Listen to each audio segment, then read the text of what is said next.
ఓం శాంతి. ఈరోజు మురళి డేటు 3/2/2026. బాబా చెప్తున్నారు, మధురమైన పిల్లల్లారా, మీరు స్మృతిలో ఉండే పురుషార్థం తప్పకుండా చేయాలి. ఎందుకంటే స్మృతి బలం ద్వారానే మీరు వికర్మాజీతులుగా అవుతారు. ఈరోజు మురళిలోని ప్రశ్న: ఏ ఆలోచన వస్తే పురుషార్థంలో క్రింద పడతారు? ఈశ్వరీయ సేవాదారులైన పిల్లలు ఏ సేవ చేస్తూ ఉంటారు? సమాధానము: చాలామంది పిల్లలు ఇంకా చాలా సమయం ఉంది, పురుషార్థం తర్వాత చేసుకుంటాములే అని అనుకుంటారు. కానీ మృత్యువు చెప్పి రాదు. రేపు రేపు అంటూ మరణిస్తారు. అందువలన ఇంకా చాలా సంవత్సరాలు ఉంది, చివర్లో గ్యాలప్ చేస్తాము అని అనుకోకండి. ఈ ఆలోచన ఇంకా క్రింద పడేస్తుంది. వీలైనంత ఎక్కువగా స్మృతిలో ఉండే పురుషార్థం చేయండి. శ్రీమతం అనుసరించి మీ కళ్యాణం చేసుకుంటూ ఉండండి. ఈశ్వరీయ సేవాదారులైన పిల్లలు ఆత్మలను కాపాడేందుకు పతితులను పావనంగా చేయు సేవను చేస్తూ ఉంటారు. పాట: ఓం నమః శివాయ. ఓం శాంతి. నిరాకార తండ్రి సాకారం లేకుండా ఏ పని చెయ్యలేరు అని, పాత్రను అభినయించలేరని పిల్లలకు అర్థం చేయించబడింది. ఆత్మల తండ్రి వచ్చి బ్రహ్మ ద్వారా ఆత్మిక పిల్లలకు అర్థం చేయిస్తున్నారు. యోగ బలం ద్వారానే పిల్లలు సతో ప్రధానంగా అవ్వాలి. మళ్ళీ సతో ప్రధాన విశ్వానికి యజమానులుగా అవ్వాలి. ఇది పిల్లల బుద్ధిలో ఉంది. కల్పకల్పము తండ్రి వచ్చి రాజయోగం నేర్పిస్తారు. బ్రహ్మ ద్వారా వచ్చి ఆది సనాతన దేవీ దేవతా ధర్మాన్ని స్థాపన చేస్తారు. అనగా మనుష్యులను దేవతలుగా చేస్తారు. దేవీ దేవతలుగా ఉన్న మనుష్యులు ఇప్పుడు పతిత శూద్రులుగా అయ్యారు. భారతదేశం పారసపురముగా ఉన్నప్పుడు పవిత్రత, సుఖము, శాంతి మొదలైనవన్నీ ఉండేవి. ఇది 5000 సంవత్సరాల మాట. తండ్రి కూర్చుని ఖచ్చితంగా లెక్క చెప్తున్నారు. వారికంటే ఉన్నతమైన వారు మరెవ్వరూ లేరు. ఈ సృష్టి వృక్షమునే కల్ప వృక్షము అని అంటారు. దీని ఆది మధ్యాంతాల రహస్యం ఒక్క తండ్రి మాత్రమే తెలియచేయగలుగుతారు. భారతదేశంలో ఉన్న దేవీ దేవతా ధర్మం ఇప్పుడు లోపించిపోయింది. దేవీ దేవతా ధర్మం అయితే ఇప్పుడు లేనే లేదు. కానీ దేవతల చిత్రాలు ఉన్నాయి. ఇది భారతవాసీలకు తెలుసు. సత్యయుగంలో లక్ష్మీనారాయణల రాజ్యం ఉండేది. శాస్త్రాలలో కృష్ణుణ్ణి ద్వాపర యుగంలోకి తీసుకువెళ్ళి తప్పు చేశారు. తండ్రే స్వయంగా వచ్చి మర్చిపోయిన వారికి దారిని చూపిస్తున్నారు. దారి చూపేవారు వచ్చినప్పుడు ఆత్మలన్నీ ముక్తిధామములోకి వెళ్ళిపోతాయి. అందుకే వారిని సర్వుల సద్గతి దాత అని అంటారు. రచయిత ఒక్కరే, సృష్టి కూడా ఒక్కటే ఉంటుంది. ప్రపంచ చరిత్ర, భూగోళం కూడా ఒక్కటే. అది రిపీట్ అవుతూ ఉంటుంది. సత్య, త్రేత, ద్వాపర, కలియుగాలు తర్వాత మళ్ళీ సంగమయుగం వస్తుంది. కలియుగంలో పతితులు ఉన్నారు. సత్యయుగంలో పవిత్రులు ఉంటారు. సత్యయుగం వస్తే కలియుగం తప్పకుండా వినాశనం అవుతుంది. వినాశనానికి ముందు స్థాపన జరుగుతుంది. సత్యయుగంలో స్థాపన జరగదు. భగవంతుడు పతిత ప్రపంచంలోనే వస్తారు. సత్యయుగము అంటే అది పావన ప్రపంచము. పతిత ప్రపంచాన్ని పావనంగా చేసేందుకు తప్పకుండా భగవంతుడు రావాల్సి ఉంటుంది. ఇప్పుడు తండ్రి అతి సహజమైన యుక్తిని తెలియజేస్తున్నారు. దేహ సంబంధాలన్నీ వదిలి దేహీ అభిమానులుగా అయి తండ్రిని స్మృతి చేయండి. ఎవరో ఒకరు పతిత పావనులు ఉన్నారు కదా. భక్తులకు ఫలితాన్ని ఇచ్చువారు భగవంతుడు ఒక్కరే. భక్తులకు జ్ఞానమును ఇస్తారు. పతిత ప్రపంచంలో స్వయంగా జ్ఞాన సాగరులే పావనంగా చేసేందుకు వస్తారు. యోగము ద్వారా పావనముగా అవుతారు. తండ్రి తప్ప ఇతరులెవ్వరూ కూడా పావనంగా తయారు చేయలేరు. ఈ విషయాలన్నీ ఇతరులకు అర్థం చేయించేందుకు బుద్ధిలో స్థిరపరుస్తారు. ఇంటింటికి కూడా మీరు సందేశమును ఇవ్వాలి అని బాబా అంటున్నారు. అలాగని భగవంతుడు వచ్చారు అని నేరుగా అంటే డైరెక్ట్గా చెప్పకూడదు. చాలా యుక్తిగా చెప్పాలి. ఆయన తండ్రి కదా అని చెప్పండి. ఒకరేమో లౌకిక తండ్రి, రెండవ వారు పారలౌకిక తండ్రి. దుఃఖ సమయంలో పారలౌకిక తండ్రిని స్మృతి చేస్తారు. సుఖధామంలో ఎవ్వరూ స్మృతి చెయ్యరు. సత్యయుగంలో లక్ష్మీనారాయణల రాజ్యంలో సుఖమే సుఖం ఉండేది. పవిత్రత, సుఖశాంతులు ఉండేవి. తండ్రి వారసత్వం లభించినందువలన అక్కడ ఎందుకు పిలుస్తారు? సుఖంగా ఉన్నామని ఆత్మకు తెలుస్తుంది కదా. అక్కడ సుఖమే సుఖం ఉంటుందని ఎవరైనా చెప్తారు? తండ్రి ఈ సృష్టిని దుఃఖించేందుకైతే రచించలేదు. ఇది తయారైన డ్రామా. చివర్లో పాత్ర చేసేవారు 2 లేక 4 జన్మలు తీసుకుంటారు. మిగిలిన సమయంలో వారు తప్పకుండా శాంతిధామంలో ఉంటారు. అంతేకాని డ్రామాలోకి రానే రారు అనే మాట అయితే లేనేలేదు. అందరూ డ్రామాలోకి రావలసినదే. 1-2 జన్మలైనా సరే తప్పకుండా తీసుకోవలసిందే. మిగిలిన సమయమంతా మోక్షంలో ఉంటారు. ఆత్మ పాత్రధారి కదా. కొంతమందికి ఉన్నతమైన పాత్ర, కొంతమందికి తక్కువగా లభిస్తుంది. ఇది కూడా మీరు ఇప్పుడే తెలుసుకున్నారు.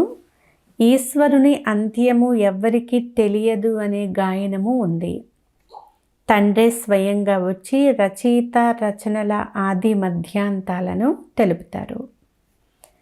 రచయిత స్వయంగా వచ్చినంత వరకు రచయిత రచనల గురించి తెలుసుకోలేరు. తండ్రి వచ్చి ఈ విషయాలన్నీ మనకు అర్థం చేయిస్తున్నారు. నేను సాధారణ శరీరంలో ప్రవేశం చేస్తాను.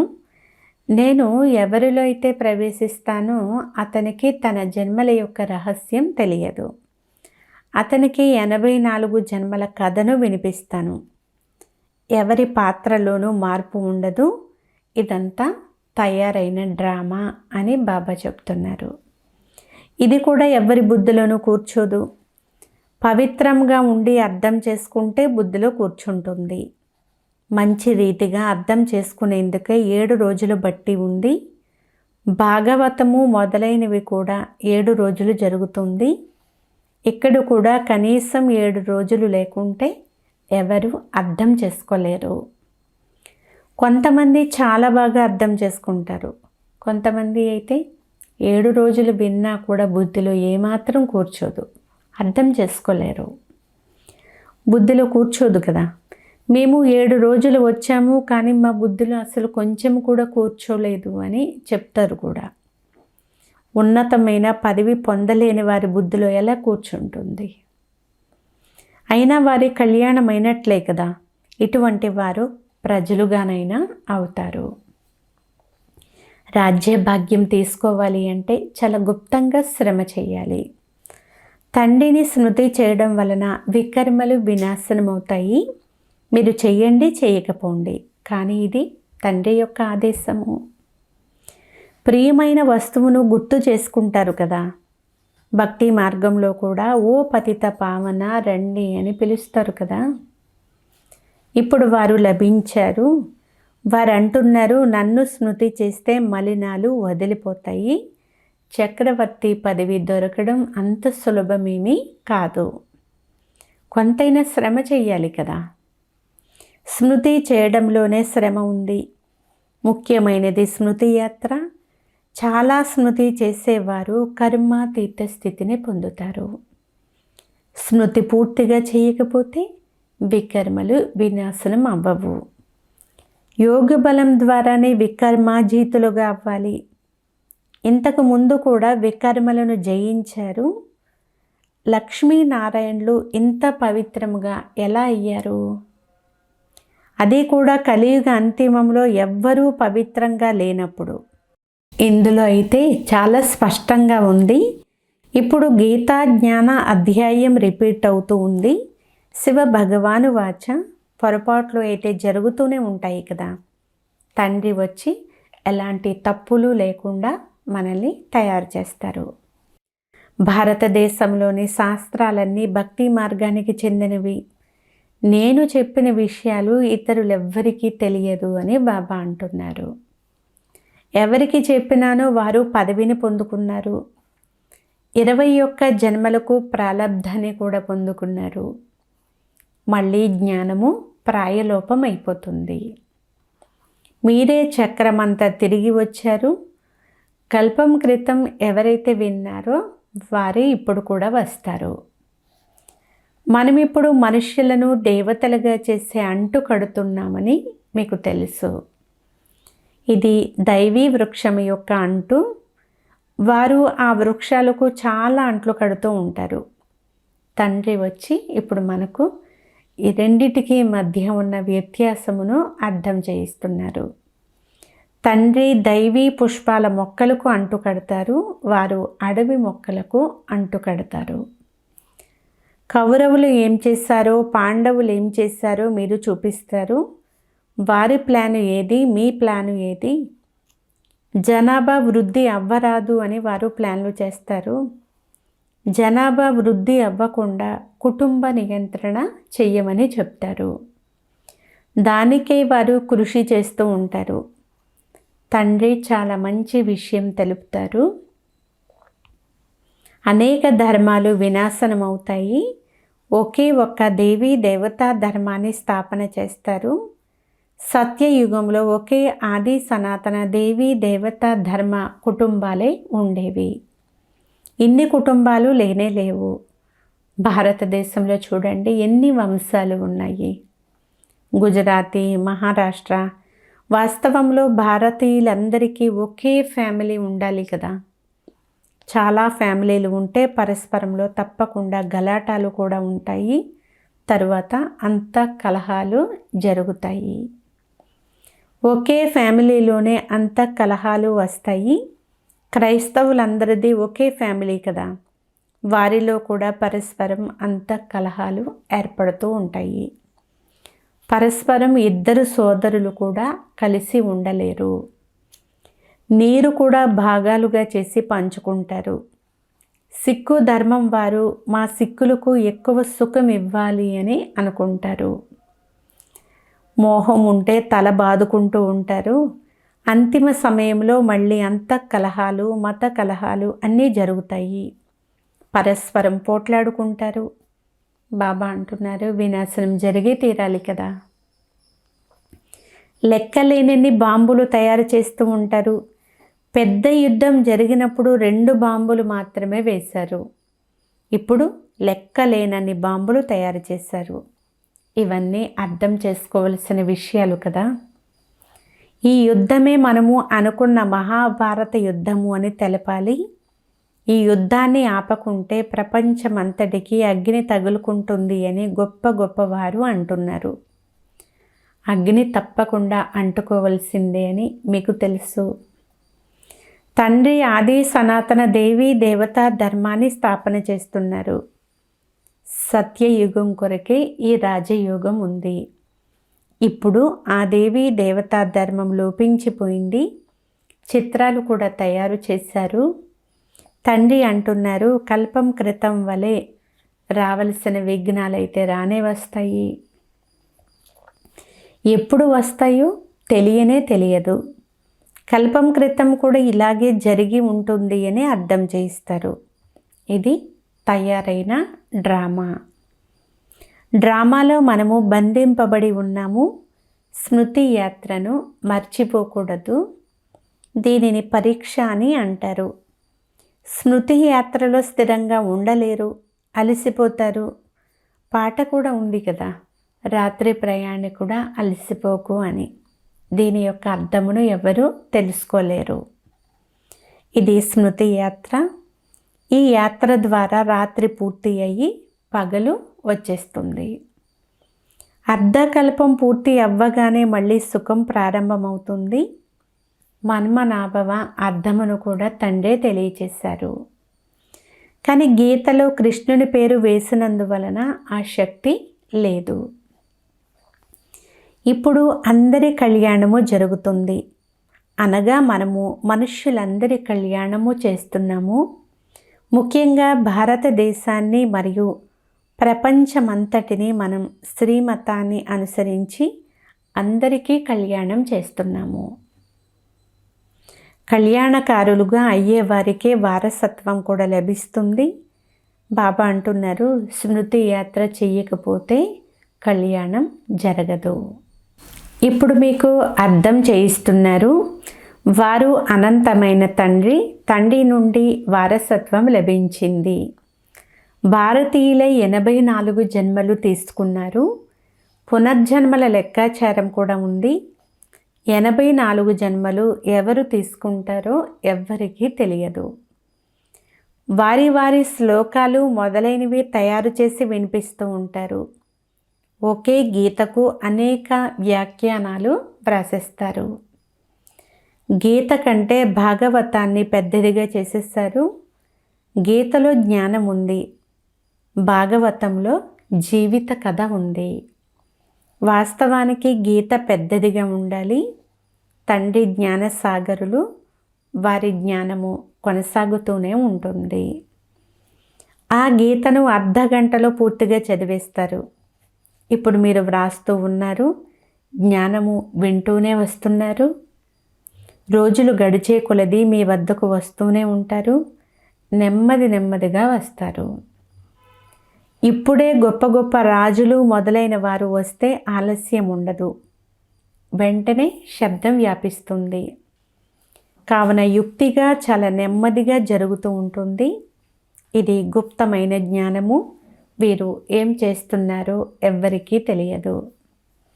రావణునితో మీరు ఎలా యుద్ధం చేస్తారో మీకు మాత్రమే తెలుసు, ఇతరులెవ్వరికీ తెలియదు. భగవాను వాచ, మీరు సతో ప్రధానముగా అయ్యేందుకు నన్ను స్మృతి చేసినట్లయితే మీ పాపాలన్నీ నశిస్తాయి. పవిత్రులుగా అయినప్పుడే వెంట తీసుకుని వెళ్తాను అని బాబా అంటున్నారు. జీవన్ముక్తి అందరికీ లభిస్తుంది.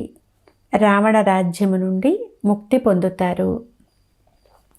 మేము శివశక్తి బ్రహ్మ కుమార్ కుమారీలము శ్రేష్టాచారి ప్రపంచాన్ని స్థాపన చేస్తాము, శివశక్తులము అని కూడా వ్రాసుకుంటారు. పరంపిత పరమాత్మ శ్రీమతానుసారముగా 5000 సంవత్సరాల క్రితం వలె నూతన ప్రపంచాన్ని స్థాపన చేస్తున్నారు. 5000 సంవత్సరాల క్రితం శ్రేష్టాచారి ప్రపంచం ఉండేది కదా, ఇది బుద్ధిలో కూర్చోబెట్టాలి. ముఖ్యమైన పాయింట్లు బుద్ధిలో ధారణ అయినప్పుడే స్మృతి యాత్రలో ఉండగలుగుతారు. రాతి బుద్ధి కదా, ఇంకా సమయం ఉంది అని, తరువాత పురుషార్థం చేసుకుంటామని కొందరు అనుకుంటారు. కానీ మృత్యువు ఎప్పుడు వచ్చేది ఎవ్వరూ చెప్పలేరు. రేపు చనిపోతే రేపు అంటూ మరణిస్తారు, పురుషార్థం చేయలేరు. అందువలన ఇంకా చాలా సంవత్సరాలు ఉంది, చివరిలో గ్యాలప్ చేసేస్తాములే అని మాత్రం అనుకోవద్దు. ఈ ఆలోచన వచ్చింది అంటే క్రింద పడిపోతారు. వీలైనంత ఎక్కువగా పురుషార్థం చేస్తూ ఉండండి. శ్రీమతం అనుసరించి ప్రతి ఒక్కరూ కూడా తమ తమ కళ్యాణం చేసుకోవాలి. మీరు చెక్ చేసుకోవాలి, నేను తండ్రిని ఎంత స్మృతి చేస్తున్నాను, తండ్రి సేవ ఎంత చేస్తున్నాను. మీరు ఆత్మిక ఈశ్వరీయ సేవాదారులు కదా, మీరు ఆత్మలను రక్షిస్తారు. ఆత్మ పతితము నుండి పావనముగా అయ్యేందుకు యుక్తులు తెలుపుతారు. ప్రపంచంలో చెడ్డవారు మంచివారు ఉండనే ఉంటారు. ఎవరి పాత్ర వారు చేస్తూ ఉంటారు. ఇది అనంతమైన విషయము. ముఖ్యమైన కొమ్మలు రెమ్మలనే లెక్కిస్తారు, ఆకులైతే అనేకం ఉన్నాయి. తండ్రి అర్థం చేయిస్తున్నారు, పిల్లలు మీరు కృషి చెయ్యండి. అందరికీ తండ్రి పరిచయం ఇచ్చినట్లయితే బుద్ధి యోగం తండ్రితో కలుస్తూ ఉంటుంది. తండ్రి పిల్లలందరికీ చెప్తున్నారు, పవిత్రమైతే ముక్తిధామానికి వెళ్ళిపోతారు. మహాభారత యుద్ధం ద్వారా ఏం జరుగుతుందో ఎవ్వరికీ తెలియదు. ఈ జ్ఞాన యజ్ఞము రచింపబడింది ఎందుకంటే నూతన ప్రపంచం అవ్వాలి. మన యజ్ఞం పూర్తి అవుతూనే సర్వము ఈ యజ్ఞంలో స్వాహ అయిపోతుంది. అచ్చా, మధురాతి మధురమైన అపురూపమైన పిల్లలకు మాతాపిత బాబ్దాదాల ప్రియ స్మృతులు మరియు గుడ్ మార్నింగ్. ఆత్మిక పిల్లలకు ఆత్మిక తండ్రి నమస్తే. ఆత్మీయ తండ్రికి ఆత్మీయ పిల్లల యొక్క ప్రియ స్మృతులు గుడ్ మార్నింగ్. నమస్తే నమస్తే నమస్తే. ధారణ కొరకు ముఖ్య సారము. ఫస్ట్ పాయింట్, ఇది తయారైన డ్రామా. అందువలన విఘ్నాలు వచ్చినట్లయితే గాబరా పడకూడదు. విఘ్నాలలో స్మృతి యాత్రను మర్చిపోకూడదు. స్మృతి యాత్ర ఎప్పుడూ నిలిచిపోకుండా గమనం పెట్టాలి. సెకండ్ పాయింట్, పారలౌకిక తండ్రి పరిచయాన్ని అందరికీ ఇస్తూ పావనంగా తయారయ్యేందుకు యుక్తిని తెలపాలి. దైవీ వృక్షము యొక్క అంటు కట్టాలి. ఈరోజు వరదానము మైపర్ణ, అంటే నేను అనే భావనను త్యాగం చేసి సేవలో సదా మునిగి ఉండే త్యాగమూర్త సేవాధారి భవ. సారాంశము, సేవాదారులు సేవలో నేను అనే భావనను త్యాగం చేసినప్పుడు మాత్రమే సఫలతను అనుభవం చేసుకోగలుగుతారు. నేను సేవ చేస్తున్నాను, నేను సేవ చేశాను, ఈ సేవా భావాన్ని త్యాగం చేయండి. నేను చేయలేదు కానీ నేను చేసే ఆత్మను చేయించేవారు నా తండ్రి. మైపన్ అనేది బాబా ప్రేమలో లీనమైపోవాలి. వీరిని సేవలో సదా మునిగి ఉండే త్యాగమూర్తి సత్యమైన సేవాధారి అని అంటారు. చేయించేవారు చేయిస్తున్నారు, నేను నిమిత్తముగా ఉన్నాను. సేవలో మైపన్ అనేది అంటే నేను చేస్తున్నాను అనేది మిక్స్ అవ్వడం వలన బానిసగా అయిపోయినట్లే. సత్యమైన సేవాదారిలో ఈ సంస్కారం ఉండకూడదు అని బాబా అంటున్నారు. స్లోగన్, వ్యర్థాన్ని సమాప్తం చేస్తే సేవ యొక్క ఆఫర్ మీ ముందుకు వచ్చేస్తుంది. అవ్యక్త ప్రేరణ, ఐకమత్యము మరియు నమ్మకం యొక్క విశేషత ద్వారా సఫలత సంపన్నముగా అవ్వండి. ఏకత కొరకు స్వయంలో ఇముడ్చుకునే శక్తి కావాలి. దీని వలన ఇతరుల సంస్కారం కూడా తప్పకుండా శీతలముగా అయిపోతుంది. సదా పరస్పరంలో స్నేహము మరియు శ్రేష్టత యొక్క భావన ద్వారా సంపర్కంలోకి రండి. గుణగ్రాహకులుగా అయినట్లయితే ఏకత స్థిరంగా ఉంటుంది. మీ సంఘటన యొక్క శుభభావన అనేక మంది ఆత్మలకు భావన యొక్క ఫలాన్ని ఇప్పించేందుకు నిమిత్తముగా అవుతుంది. అప్పుడు వారికి కొత్త మార్గం లభిస్తుంది. అచ్చా, ఓం శాంతి.